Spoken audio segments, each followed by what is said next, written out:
Own vehicle ಮಾಡ್ಕೋತೀನಿ, ನಾನು ಎಲ್ಲೆಲ್ಲಿ ಹೋಗ್ತೀನಿ ಬನ್ನಿ.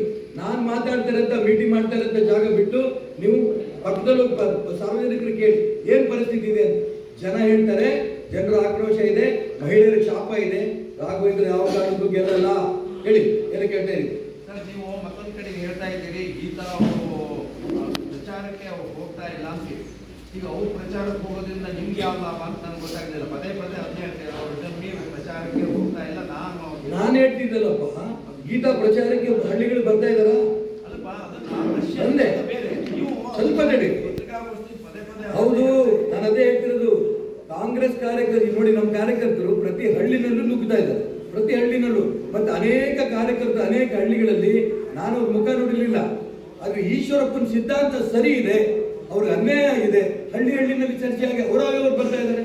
ಒಂದು ನಿಮಿಷ ಪೂರ ಕೇಳಪ್ಪ, ತಡಿಯೋಣ, ಚೂರು ಕೇಳಿಯಪ್ಪ. ನಾನು ಅದಕ್ಕೋಸ್ಕರ ಹೇಳ್ತಾ ಇರೋದು, ಗೀತಾ ಪ್ರಚಾರಕ್ಕೆ ಹಳ್ಳಿ ಹಳ್ಳಿ ಬರ್ತಿಲ್ಲ, ಕಾಂಗ್ರೆಸ್ ಕಾರ್ಯಕರ್ತರು ಬರ್ತಾ ಇಲ್ಲ. ಇದ್ರ ಅರ್ಥ ಏನು? ಯಡಿಯೂರಪ್ಪನವ್ರದ್ದು ಮ್ಯಾಕ್ಸ್ ಫಿಕ್ಸಿಂಗ್ ಅಂತ ಅಲ್ವಾ? ಆ ಮ್ಯಾಕ್ಸ್ ಫಿಕ್ಸಿಂಗ್ ಆಗಿರೋದು ಕಾಂಗ್ರೆಸ್ ಕಾರ್ಯಕರ್ತರು ಗೊತ್ತಾಗಿ ಅವರು ಅದನ್ನು ವಿರೋಧ ಮಾಡಿ ಒತ್ತು ಕೊಡ್ತಾ ಇದ್ದಾರೆ.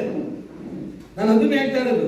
ನೇರವಾಗಿ ಕಾಂಗ್ರೆಸ್ನವರು ಬಹಳ ಜನ ಬರ್ಲಿಕ್ಕಿಲ್ಲ, ಕೆಲವರು ಬಂದಿದ್ದಾರೆ, ಇನ್ನು ಕೆಲವರು ಬರ್ತಾರೆ ಈ ಒಂದು ಸಿಂಬಲ್ ಬಂದ ನಂತರ. ಆದ್ರೆ ಅತಿ ಹೆಚ್ಚು ಕಾಂಗ್ರೆಸ್ಸಿನ ಓಟು ನನಗೆ ಬೀಳುತ್ತೆ, ನಾನು ಗೆಲ್ತೀನಿ. ಈ ಲೆಕ್ಕ ನಾನು ಹೇಳ್ತಾ ಇರೋದು.